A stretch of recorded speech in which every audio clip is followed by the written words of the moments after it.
Palakkad railway division വിഭജിക്കാനെടുത്ത തീരുമാനം കേരളത്തിന് നൽകിയിട്ടുള്ള ഏറ്റവും വലിയ ഒരു ഇരുട്ടടിയാണ്. BJP സർക്കാർ കഴിഞ്ഞ 2 വർഷം മുമ്പ് തന്നെ ഇതിൻ്റെ ഒരു പ്ലാൻ ആലോചിച്ച് മംഗലാപുരത്ത് നടന്ന റെയിൽവേയുടെ റിവ്യൂ മീറ്റിങ്ങിൽ അവിടുത്തെ MPയും ആ സ്റ്റേറ്റിലെ ഒരു മന്ത്രിയും അവിടെ സ്വയം പ്രഖ്യാപിക്കുകയുണ്ടായി. ഈ പ്രഖ്യാപനം വലിയ ആശങ്ക ഉണ്ടാക്കി. ലോക്സഭയ്ക്കകത്തും പുറത്തും ഒക്കെ വലിയ പ്രതിഷേധമുണ്ടായി. ഞാൻ തന്നെ റെയിൽവേ വകുപ്പ് മന്ത്രി നേരിട്ട് കണ്ട് ഈ കാര്യം അന്വേഷിച്ചപ്പോൾ അദ്ദേഹം ഇന്ന് പാർലമെൻറ്റിൽ മറുപടി പറയേണ്ടെന്ന് പറഞ്ഞു. ആ ദിവസം തന്നെ അദ്ദേഹം പാർലമെൻറ്റിൽ മറുപടി പറഞ്ഞു, അങ്ങനെ പാലക്കാട് ഡിവിഷൻ വിഭജിക്കാനോ പുതിയ മംഗലാപുരം ഡിവിഷൻ രൂപീകരിക്കാനോ യാതൊരു പദ്ധതിയും റെയിൽവേയുടെ ഭാഗത്തില്ല. അത് തെറ്റായ പ്രചരണമാണ്. അതൊരു യോഗം വിളിച്ചപ്പോൾ അവിടെ ഒരു ചർച്ചയും അഭിപ്രായമൊക്കെ ഉയർന്നു വന്നു എന്നല്ലാതെ അങ്ങനെ റെയിൽവേ ഇതിനെക്കുറിച്ച് ആലോചിച്ചിട്ടില്ല. അഥവാ അങ്ങനെ വല്ല ആലോചനയോ ഉണ്ടെങ്കിൽ അത് ജനപ്രതിനിധികളായിട്ട് തീർച്ചയായിട്ടും ചർച്ച ചെയ്യും എന്ന് പറഞ്ഞതാണ്. ആ വാക്കാണ് തെറ്റിച്ചിരിക്കുന്നത്. അർദ്ധരാത്രി റെയിൽവേ ഒരു ജനപ്രതിനിധികളുമായിട്ടും അല്ലെങ്കിൽ സ്റ്റേറ്റുമായിട്ടും ഒന്നും ബന്ധപ്പെടാതെ പതിറ്റാണ്ടുകളുടെ പഴക്കമുള്ള പാരമ്പര്യമുള്ള ഏറ്റവും വരുമാനമുള്ള ദക്ഷിണേന്ത്യയിലെ ഒരു ഡിവിഷനാണ് പാലക്കാട് ഡിവിഷൻ. ആ പാലക്കാട് ഡിവിഷനെ വിഭജിക്കാനുള്ള കാരണം എന്താണെന്ന് പോലും ആരുമായിട്ടും ചർച്ച ചെയ്യാതെ രാത്രിക്ക് രാത്രി ഇങ്ങനൊരു തീരുമാനമെടുത്തത് അതിശക്തമായ പ്രതിഷേധമാണ് ഞങ്ങൾക്ക് അതിനു മുമ്പ് പറയാനുള്ളത്. ഈ മംഗലാപുരം ഡിവിഷൻ വരുമ്പോൾ, ഈ ഡിവിഷനുകൾ വരുമ്പോൾ എന്താണ് പ്രത്യേകത എന്ന് ചോദിച്ചു. മംഗലാപുരം ഡിവിഷനല്ല വന്നിരിക്കുന്നത്. ഈ മംഗലാപുരം എന്ന് പറയുന്നത് ശരിക്കും പാലക്കാട് റെയിൽവേ ഡിവിഷൻ്റെ ഏറ്റവും ഒരു പ്രധാനപ്പെട്ട പോയിൻ്റാണ്. കാരണം പാലക്കാട് നിന്നും ഒരു ട്രെയിനും പുതുതായിട്ട് ആരംഭിക്കുന്നില്ല. കഴിഞ്ഞ കുറേ വർഷങ്ങളായിട്ട് പാലക്കാട് നിന്ന് പുതിയ ട്രെയിൻ ആരംഭിക്കണമെന്ന് പറഞ്ഞ് ഒരു ഡിവിഷണൽ ഹെഡ്ക്വാർട്ടർ ആയിട്ട് പോലും ഇവിടെ നിന്നും പുതിയ ട്രെയിനുകൾ ആരംഭിച്ചിട്ടില്ല.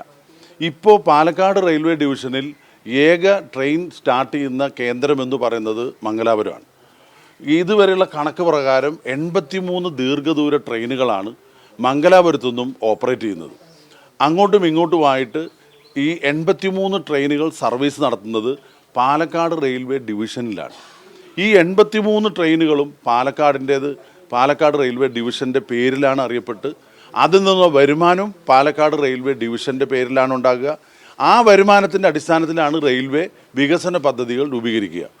ഇങ്ങനെ ഒരു വിഭജനം വന്നതോടുകൂടി പാലക്കാട് റെയിൽവേ ജംഗ്ഷനായിട്ട് പോലും ഡിവിഷൻ ആസ്ഥാനമായിട്ട് പോലും പുറപ്പെടുന്ന ട്രെയിനുകൾ ഒന്നും തന്നെ ഇല്ല എന്നുള്ളൊരു അവസ്ഥയാണുള്ളത്. ദീർഘ ട്രെയിനുകളൊന്നും ഇനി പാലക്കാടിനുണ്ടാകില്ല ഈ മംഗലാപുരം മാറ്റുകയാണെങ്കിൽ. അപ്പോൾ ഈ വരുമാനത്തിലുണ്ടാകുന്ന നഷ്ടം ഭാവിയിൽ പാലക്കാട് ഡിവിഷൻ്റെയും പൊതുവെ കേരളത്തിൻ്റെയും വികസനത്തെ വളരെ ഗുരുതരമായി ബാധിക്കും. അതിശക്തമായ പ്രതിഷേധം പാർലമെൻറ്റിൻ്റെ അകത്തും പാർലമെൻറ്റിൻ്റെ പുറത്തും ഈ കാര്യത്തിനെതിരായിട്ടുണ്ടാകും. റെയിൽവേ മന്ത്രിയെ നേരിട്ട് കാണും. അദ്ദേഹം വാക്ക് പാലിക്കാൻ തയ്യാറാകണം. കാരണം ഞങ്ങൾക്ക് നൽകിയ വാക്ക്, പാർലമെൻറ്റിൽ നൽകിയ ഉറപ്പാണ് ലംഘിക്കപ്പെട്ടിരിക്കുന്നത്. പരസ്യമായ ജനാധിപത്യ ധ്വംസനമാണ്. BJP രാഷ്ട്രീയ ലക്ഷ്യം വെച്ചുകൊണ്ട് കർണാടകയിലെ രാഷ്ട്രീയവുമായിട്ട് ബന്ധപ്പെട്ട് ഇങ്ങനെ പാലക്കാട് ഡിവിഷനെ വിഭജിക്കാനെടുത്ത തീരുമാനം അത് പിൻവലിച്ചേ പറ്റുള്ളൂ. കാരണം രാഷ്ട്രീയ മുതലെടുപ്പിനുള്ള ഒരു വേദിയല്ല റെയിൽവേ എന്ന് പറയുന്നത്. റെയിൽവേ നമ്മുടെ ദേശീയോദ്ഗ്രഥനത്തിൻ്റെ ഭാഗമാണ്.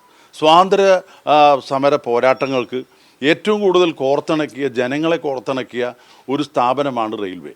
ഇതുപോലെ ഒരു പൊതുമേഖലാ സ്ഥാപനം അങ്ങനെ ഏകപക്ഷീയമായി ചില രാഷ്ട്രീയ താല്പര്യങ്ങൾക്ക് വേണ്ടി ദുരുപയോഗിക്കുന്നത് ഒട്ടും ശരിയല്ല. ഇത് തികച്ചും ജനാധിപത്യ വിരുദ്ധമാണ്. ഒന്ന്, സ്റ്റേറ്റിൻ്റെ 2 ഡിവിഷനാണ് പാലക്കാടും തിരുവനന്തപുരവും ഉള്ളത്. കേരളത്തിന് ഒരുപാട് റെയിൽവേ അവഗണനയുണ്ട്. പുതിയ ട്രെയിനുകൾ അനുവദിക്കുന്നില്ല. നിലവിലോടുന്ന ട്രെയിനുകൾക്ക് സ്റ്റോപ്പ് നൽകുന്നില്ല. കോവിഡ് കാലത്ത് നിർത്തിയ നിരവധി ട്രെയിനുകൾ ഈ കേരള സംസ്ഥാനത്ത് പുനരാരംഭിച്ചിട്ടില്ല. കേരളത്തിലെ MPമാരും ഗവൺമെൻറ്റും ശക്തമായി ആവശ്യപ്പെട്ടിട്ട് പോലും റെയിൽവേ മുഖം തിരിഞ്ഞ് നിൽക്കുകയാണ്. ഇങ്ങനൊരു സന്ദർഭത്തിൽ റെയിൽവേ കേരളത്തിൻ്റെ വികസനത്തിന് മുരടിപ്പ് വേണ്ടിയിട്ട് അല്ലെങ്കിൽ കേരളത്തിൻ്റെ റെയിൽവേ വികസനത്തിന് തടസ്സം നിൽക്കുന്ന തരത്തിൽ ഒരു തീരുമാനമെടുത്ത് മുന്നോട്ട് പോകാൻ കഴിയില്ല. ഇത് പുനഃപരിശോധിക്കണം, ഇത് പിൻവലിക്കണം. മംഗലാപുരം എന്നുള്ളത് ഈ പാലക്കാട് ഡിവിഷൻ്റെ അവിഭാജ്യമായ ഘടകമാണ്. ജാതിയോ മതമോ അല്ലെങ്കിൽ ഭാഷയോ ഉപയോഗിച്ച് റെയിൽവേ വേർതിരിക്കാൻ പാടില്ല. കാരണം എല്ലാവരും യാത്ര ചെയ്യുന്നവരാണ്. തീർച്ചയായിട്ടും റെയിൽവേയുടെ വരുമാനത്തിൽ കേരളത്തിനുണ്ടാകുന്ന നഷ്ടം പൊതു സംവിധാനത്തിലെ യാത്രക്കാരെയും ബാധിക്കും. കാരണം ഒരുപാട് വികസന പ്രവർത്തനം നടന്നുകൊണ്ടിരിക്കുകയാണ്. അതിനെല്ലാം തടസ്സപ്പെടുന്ന തരത്തിൽ ഇനി ഫണ്ട് വെട്ടിക്കുറയ്ക്കലായിരിക്കും അടുത്ത നടപടി. പാലക്കാട് ഡിവിഷൻ വെറുതെ പേരിന് മാത്രമാകുമ്പോൾ ഭാവിയിൽ പാലക്കാട് ഡിവിഷനെ തന്നെ ഇല്ലാതാക്കാനുള്ള ഒരു ഗൂഢനീക്കമാണ് ഇതിൻ്റെ പിന്നിലെന്ന് മനസ്സിലാക്കുന്നു. അതിശക്തമായിട്ട് പൊതുസമൂഹം എതിർക്കണം. കേരള ഗവൺമെൻറ്റും ഇതിൽ ഇടപെടുമെന്ന് തന്നെയാണ് വിശ്വസിക്കുന്നത്. എല്ലാ ജനപ്രതികളും റെയിൽവേ മന്ത്രാലയവുമായിട്ട് ബന്ധപ്പെടും.